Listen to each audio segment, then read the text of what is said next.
Buenas tardes, mi nombre es Romina Genovés y voy a realizar mi entrevista sobre derechos sucesorios. Hola, buenas tardes. Soy Rocío Ramírez, mamá de Romina Genovés. ¿Usted qué impuestos paga sobre sus bienes inmuebles? Ninguno. ¿Por qué es importante pagar impuestos al gobierno? Considero que contribuimos con el sueldo de las personas que trabajan en el gobierno. ¿Usted sabe en qué consiste un testamento?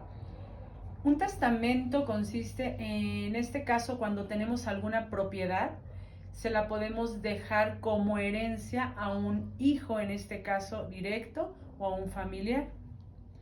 ¿Por qué es importante hacer un testamento? Porque en el caso de los hijos, para asegurar un futuro y para que no haya ningún tipo de conflicto o abuso de ese bien que se le va a otorgar al familiar. ¿Usted sabe las funciones de un notario público? Un notario, una de sus funciones es hacer un testamento. ¿Usted sabe el costo de un testamento? El costo de un testamento es variable dependiendo del estado o el país, pero aproximadamente aquí en México puede estar alrededor de entre 1,000 y 3,000 pesos.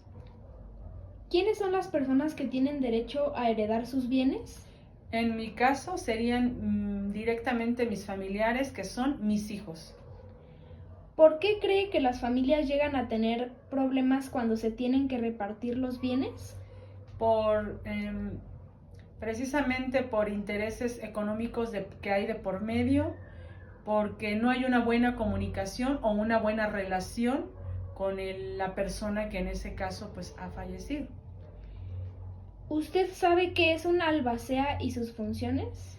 Una albacea, por ejemplo, yo podría ser el albacea de mi hija Romina porque es menor de edad. Si en este caso, por ejemplo, su papá o sus abuelos le dejaran algo de herencia, algún bien, a mí me corresponde ver por ese bien, ese patrimonio que le están dejando a ella, administrarlo bien de una manera correcta, en lo que Romina cumple su mayoría de edad. Ok. ¿Usted está dispuesta a hacer un testamento y por qué? Sí estaría dispuesta para proteger ese bien, esa propiedad, y directamente se las dejaría a mis hijos. Ok. En su opinión, ¿por qué cree usted que las personas a las que eligió heredarle sus bienes sean las indicadas? Porque son mis hijos. ¿Sabe usted qué pasa si una persona fallece sin dejar un testamento? Pues primeramente pues va a causar un conflicto familiar en el caso de que no haya habido una buena comunicación o hayan llegado a un buen acuerdo. De ahí desconozco, supongo que si esa persona que fallece no tiene ningún familiar, pues esos bienes pasan a mano del gobierno, o el gobierno se encargaría de procurar pues que tenga un buen uso. ¿Qué es la herencia vacante y qué sucede con los bienes en este caso? Tengo entendido que es cuando no hay ni herederos, ni por testamento, ni por ley. ¿Qué ocurre? Pues le desconozco lo que ocurra. En este caso, el gobierno se ha de encargar de esos bienes, ese patrimonio.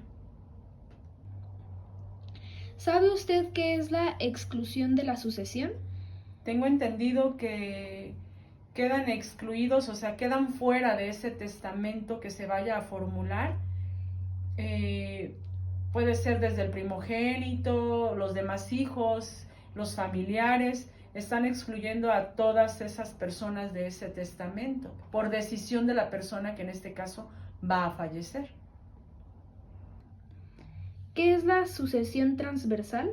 En este caso es cuando la persona, vamos a suponer, un papá fallece y no le dio tiempo ni de hacer testamento, ni de decirle a los hijos o buscar en este caso a sus hijos.